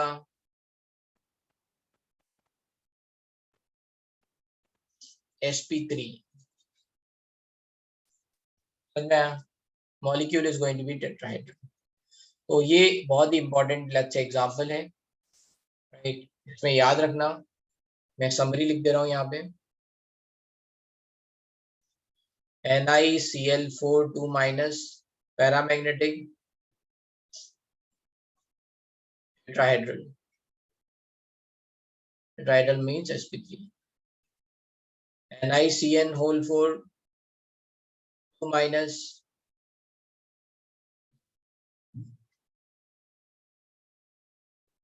diamagnetic square planar TsP2 and NiCO whole 4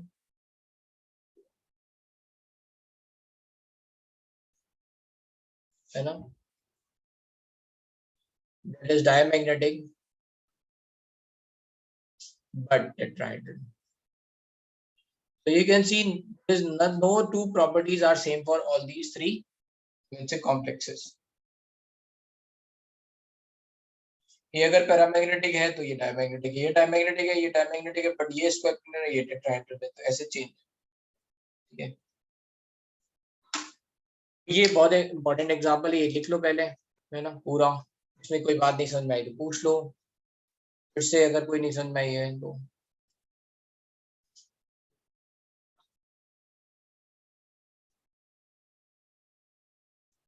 understand करने तो तभी तो समझा रहे, याद करने होते तो कह देते पढ़ लेना बुक से। ये कैसा क्वेश्चन है याद करना करवाना होता तो तुम्हें समझाते थोड़ी ना। यहाँ समझा रहे हैं कि देखो ये डायमैग्नेटिक और पैरामैग्नेटिक का इंपॉर्टेंस क्या है, पेयरिंग हो रही है and how you are going to pair it, ये सब बातें समझा रहे हैं।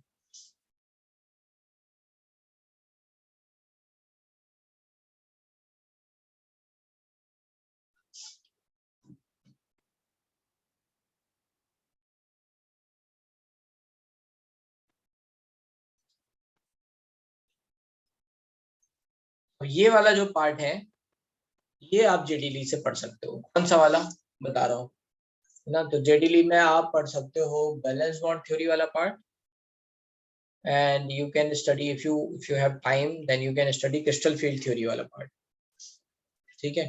मैं एक मिनट बुक लेके आता हूँ, मैं बताता हूँ, तो तुम लोग लिख लो ये।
ओके, तो देखो इसमें आपको क्या करना है, अब जो मेरे पास बुक है ओरिजिनल वाली ही लेनी है, ठीक है। इज नो लेट्स से जो इंडियन ऑथर वाली नहीं लेनी है, बिल्कुल ओरिजिनल जेडी ली, है ना। अगर है तो बढ़िया है, नहीं है तो उसका पीडीएफ है, I think last time share किया था किसी ने, राइट, उसका पीडीएफ पड़ा हुआ है, ढूंढो, राइट। तो उसमें है, पेज नंबर लिख लो 203, मेरे वाले में तो 203 है, crystal field theory, sorry coordination compound, तो आपको करना है balance bond theory, you can read, and crystal field theory. उसमें केवल 5-6 पेजेस हैं, बस वो पढ़ने हैं,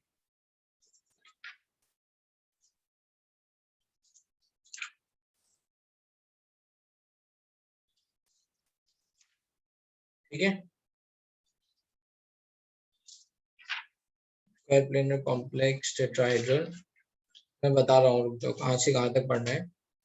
पेज नंबर 200 से लगभग 200 से 203 200 से आपको लगभग 220 तक पढ़ना है। 220 23 20 पेजेस हैं।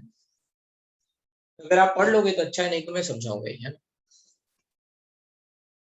जेडी ली, जे डी ली,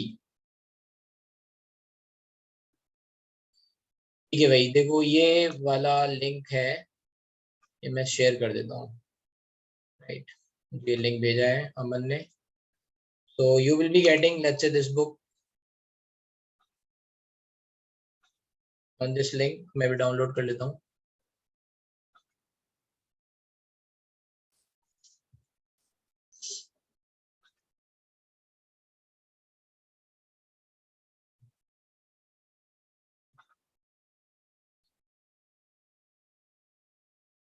हाँ, दिस दैट ओके, ओके है, ठीक है। चलो अभी फोकस करते हैं, फिर आप आगे और एग्जांपल लेते हैं। मैं डाउनलोड तो कर लूँ तभी तो भेजूंगा।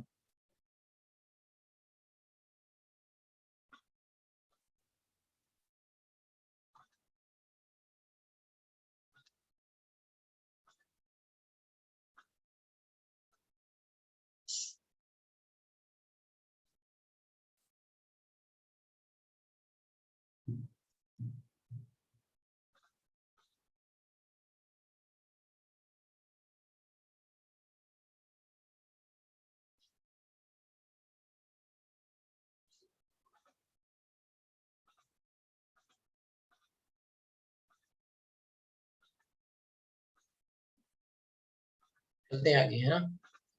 ये डाउनलोड कर लिया आप लोगों ने, राइट, वेरी गुड। इसमें मैं सीक्वेंस देख लेता हूँ, एक मिनट।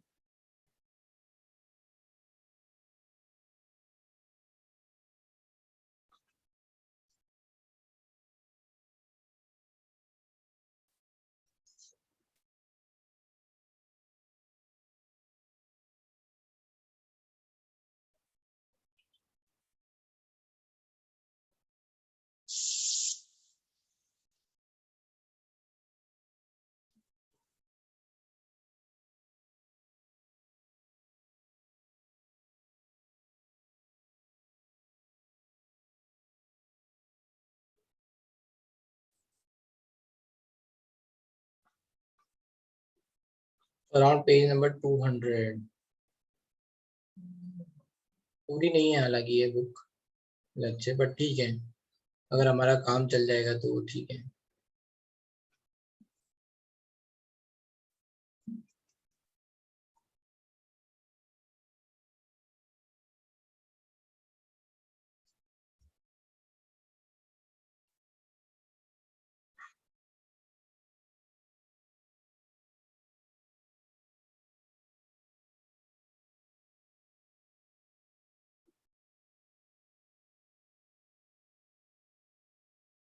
यहाँ से ये 203 ना, ये ना, बैलेंस वन थ्योरी का पेज नंबर ये कौन सा है, यहाँ पे 221 है ना, 221 है पेज नंबर, वैसे देखोगे तो। ठीक है, तो ऐसे 20 पेजेस आप और देख सकते हो, तो अपन यहाँ बात करेंगे ऐसे की, ठीक है। चलिए आगे,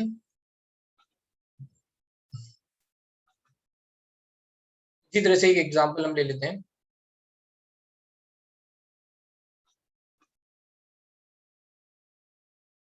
another example, let's say Fe F6 3 है ना, पैरामैग्नेटिक, एंड FeCN6 3 डायमैग्नेटिक। तो बताओ भाई इनकी हाइब्रिडाइजेशन आप लोग बताओ।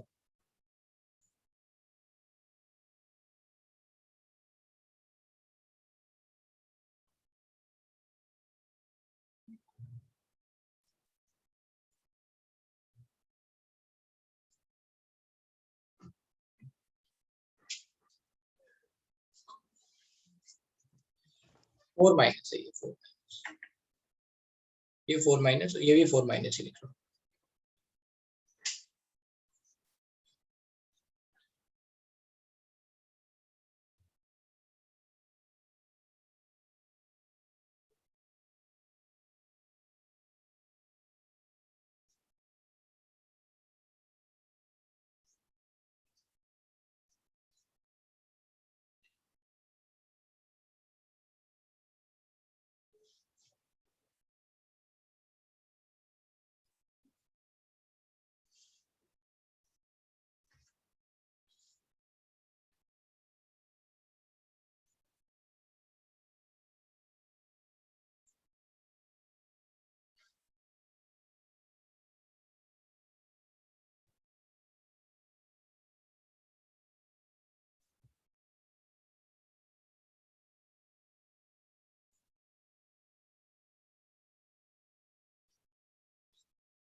ठीक है, लेट्स से we'll take example over here.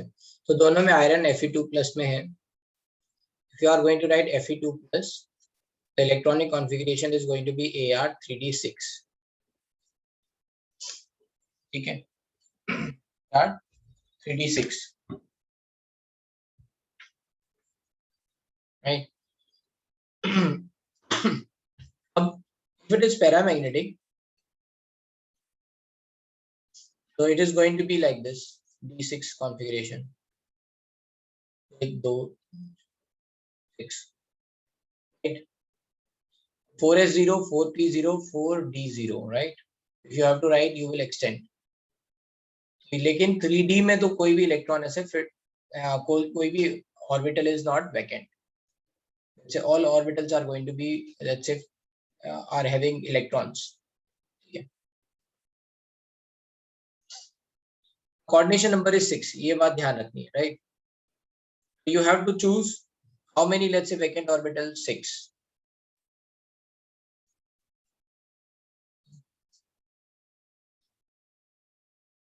Which orbital, 6 orbitals you are going to choose? 1s, 3p and 2d. Hybridization is sp3d2. sp3d2.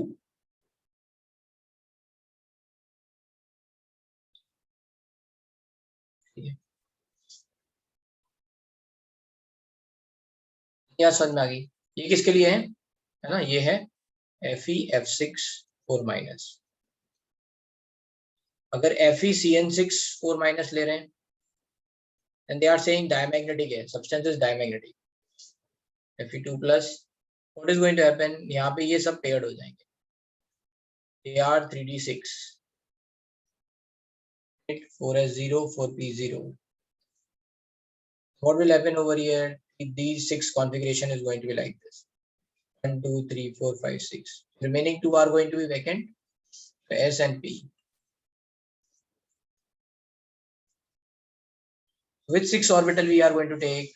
2s, 2d, 1s and 3p. So d2sp3. तो बोलते हैं inner d complex, तो बोलते हैं outer d complex. ठीक है.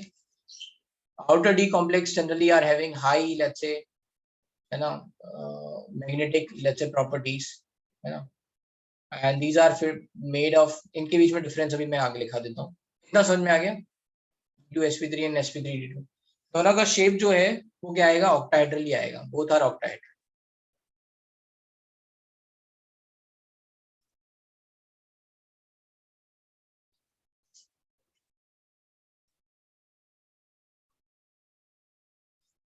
तो इन दोनों ऑक्टाहेड्रल के बीच में डिफरेंस क्या होगा? What is the difference? तो sp3d2, d2sp3, outer d complex, inner d complex.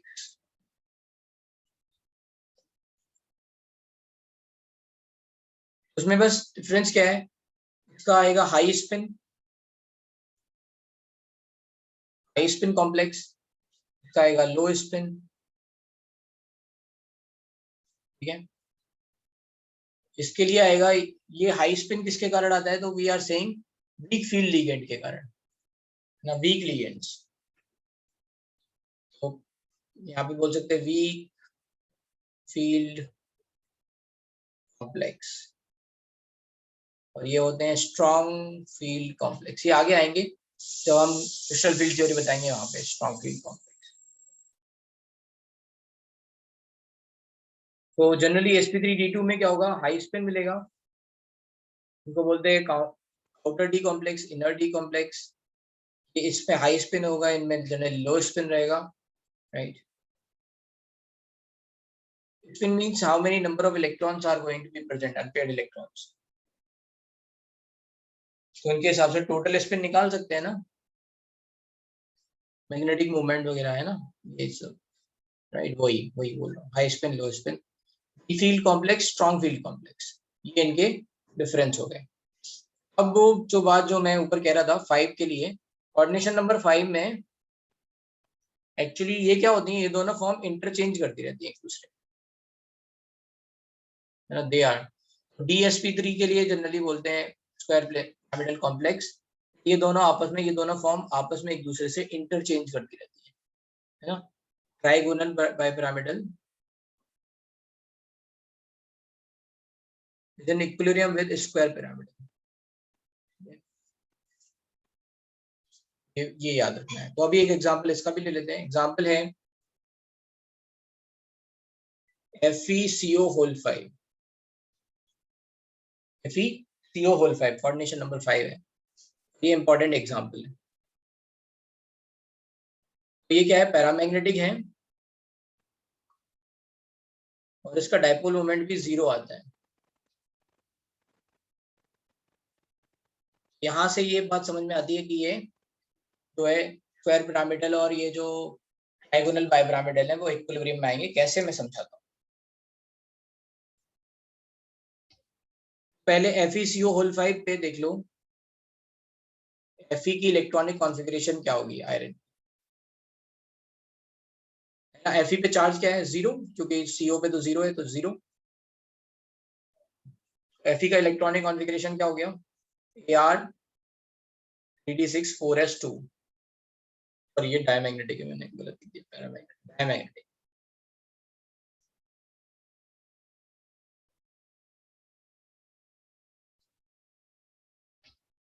Strong complex है ये. Now what will happen? It will convert to Ar3d8, क्योंकि तभी पेयरिंग होगी, तभी ये डायमैग्नेटिक बन सकता है. 4s0 4p0.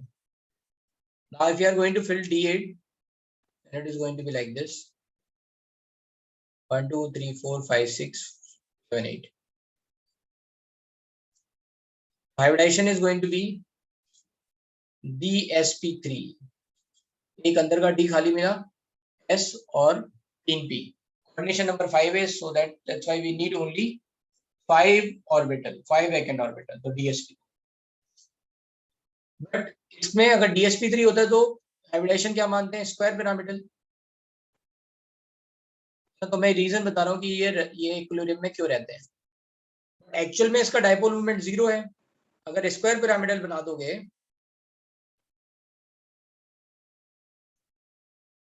ये आपस में चारों एक दूसरे से नलिफाई हो जाएंगे, ये वाला CO नलिफाई नहीं होगा, है ना। यहाँ mu dipole moment is not going to be 0, तो how dipole moment can be 0, है ना, how dipole moment can be 0।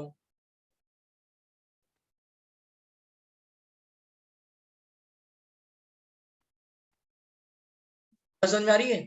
अगर स्क्वायर पिरामिडल लिख देंगे तो ये, है ना, डायपोल मोमेंट 0 नहीं आएगा, ये गलत हो गया। तो डायपोल मोमेंट 0 कैसे हो सकता है, अगर हम इसको ट्राइगोनल बाइपिरामिडल बनाएं। इसका इसने कैंसिल किया और इन तीनों ने आपस में एक दूसरे का कैंसिल किया, ये इफ, है ना, कॉम्प्लेक्स इज ट्राइगोनल बाइपिरामिडल।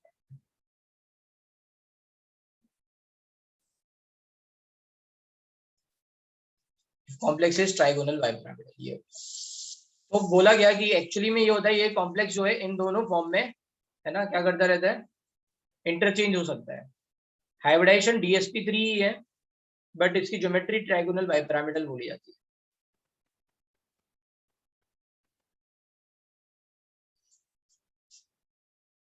अभी डाउट ले लेते हैं। यस सर अगर क्वेश्चन में मेंशन नहीं होता कि वो डायपोल मोमेंट 0 है तो दोनों हो सकता है ना आंसर। अभी ये फैक्ट है, ये याद रखना है, इसलिए एग्जांपल करा रहे हैं। Okay sir. अगर मान लो मेंशन नहीं होगा तो भी याद रखना है, तो ट्राइगोनल बाय पिरामिडल ही होगा सर। Answer trigonal bipyramidal.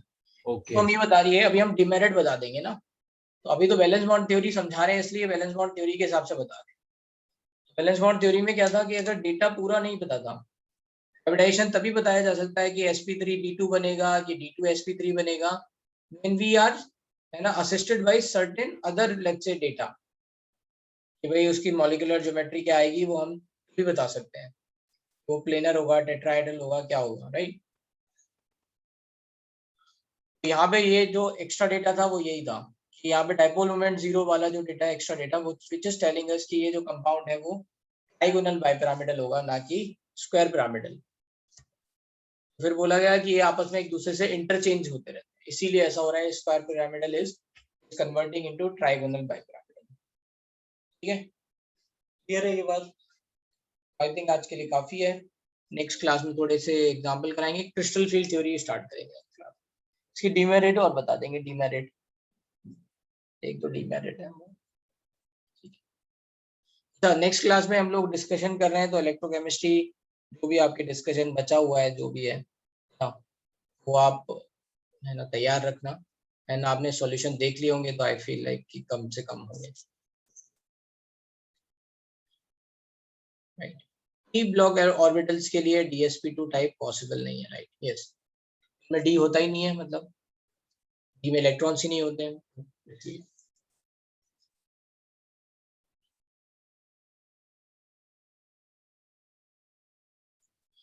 तो डी ब्लॉक ऑर्बिटल के लिए डी का पार्टिसिपेशन नहीं होता है, राइट। डी का पार्टिसिपेशन कब होता है, हाँ, नहीं नहीं होता है, कब होता है, जब एक्साइटेड स्टेट में आता है तब डी का पार्टिसिपेशन होता है ना। sp3d2 बनता है ना वहाँ पे, sp3d2 sp3d, yes.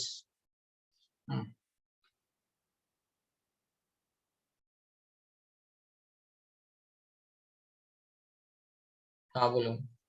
Hello sir. हम्म तो मेरे को एक जनरल डाउट था, वो मेरे को पूछना था।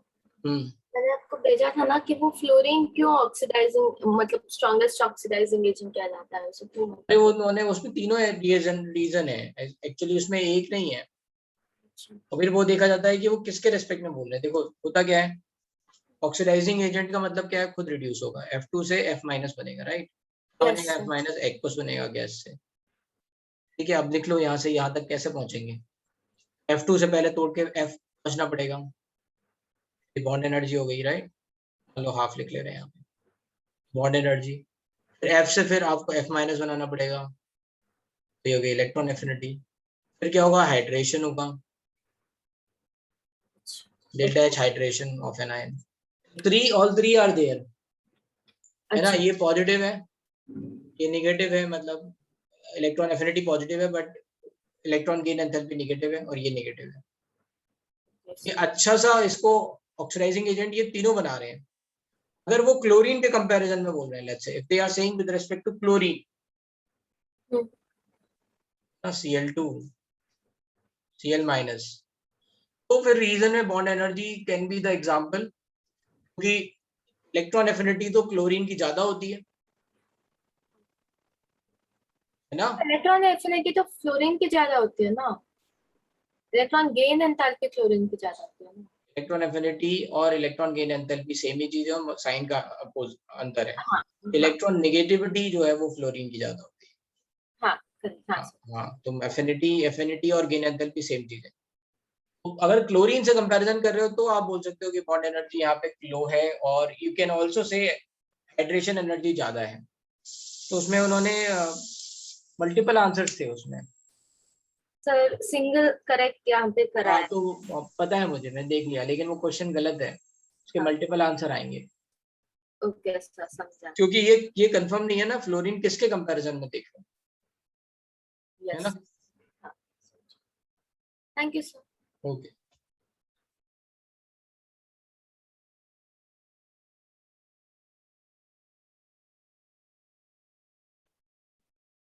व्हाट्सएप पे डाउट चेक करेंगे.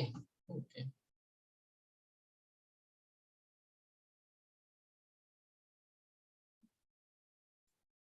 सेलेक्ट कौन सा वाला है, 18, 19, 20 कौन सा वाला है.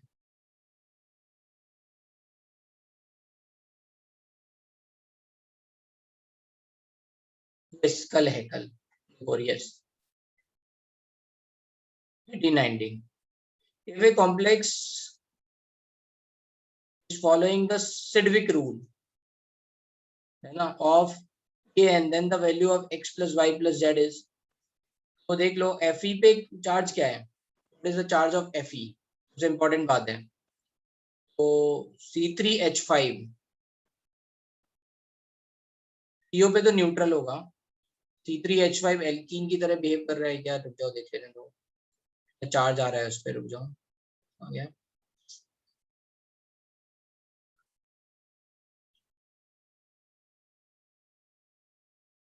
सी पे डबल बॉन्ड डाल दो एक पे.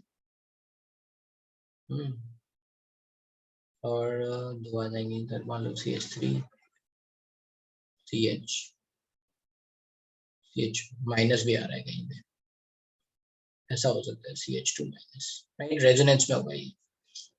ठीक है, एक बार CH2 double bond CH2 minus, ठीक है. तो ये आ गया है ना, इस पे -1 आ रहा है, तो और C5H5 पे भी -1 आ रहा, मतलब -1 है. Fe पे जो ऑक्सीडेशन स्टेट हो गई Fe की, वो हो गई Fe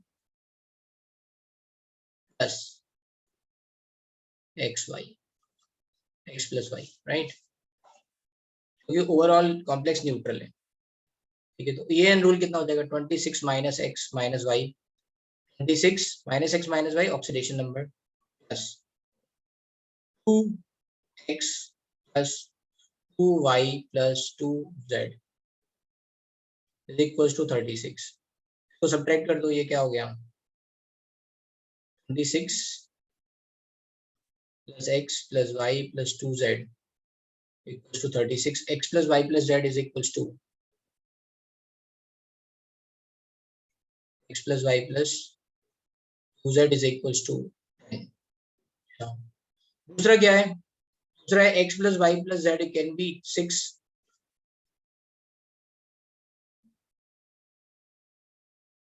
ये 6 हो सकते हैं, तो ऑक्टाहेड्रल कॉम्प्लेक्स है, तो ये तो डायरेक्ट ही निकल गया यार हमें. लेकिन एक बार चेक कर लेते हैं, है ना. अगर मान लो ये 6 आएगा तो y इसकी वैल्यू हो जाएगी 4, z की वैल्यू 4, x और y फिर 1 1 ही आ सकते हैं मैक्सिमम. हाँ, x और y 1 1 आएंगे, तो ये 24 प्लस 2 प्लस 2 प्लस 8. हाँ, ऑक्सीडेशन स्टेट है ना, number of electron minus oxidation state होता है ना।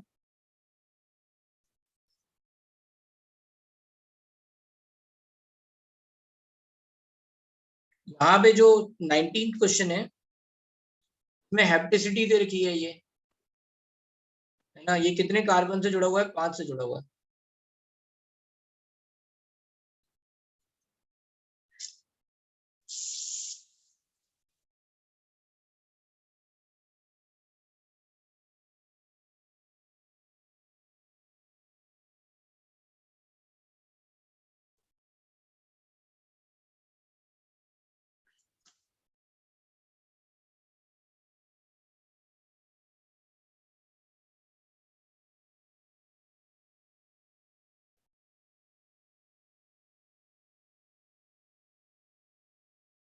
अब इन्होंने ये 19 में क्या किया है, इफ MnCO X then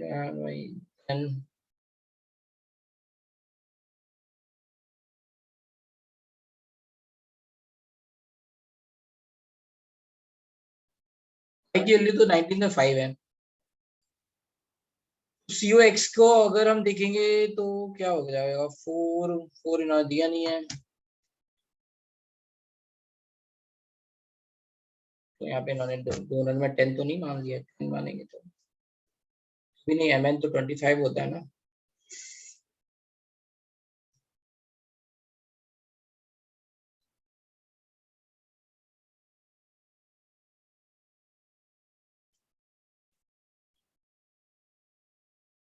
मैं आंसर क्या दिया 19 का,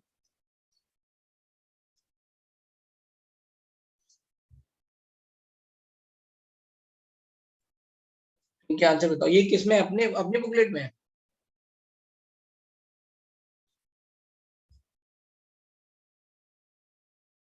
अच्छा, तो ये एक्चुअली में ये तो फेप्टिसिटी तो 5 आ गया, अगर 4 होगा तो भी एन रूल तो पूरा होगा नहीं, और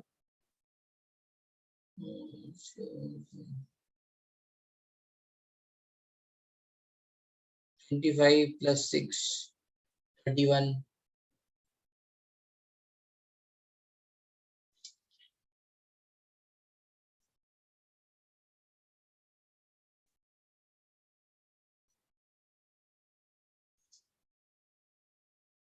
एटीन का आंसर डी दिया है या सी दिया है। हाँ बोलो हनी। सर मेरे को डाउट पूछने के लिए मैंने हाथ उठाया। हाँ बोलो। सर इसके बेस नहीं है पर फिर भी पूछ लो।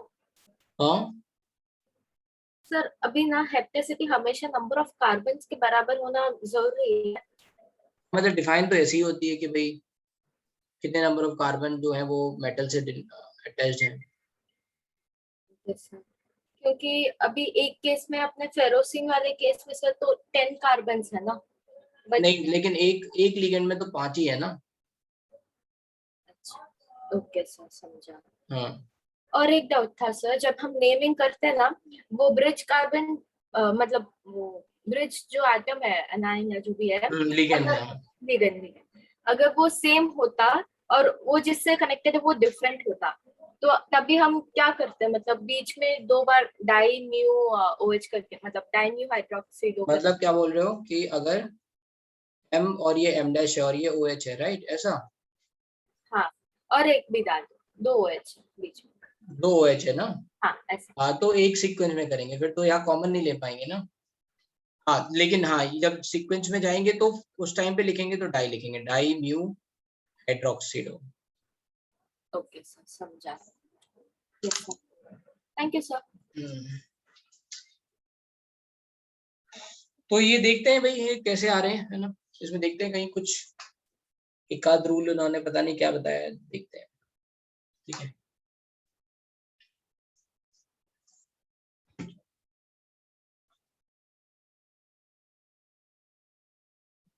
ये देखते हैं, बताते हैं।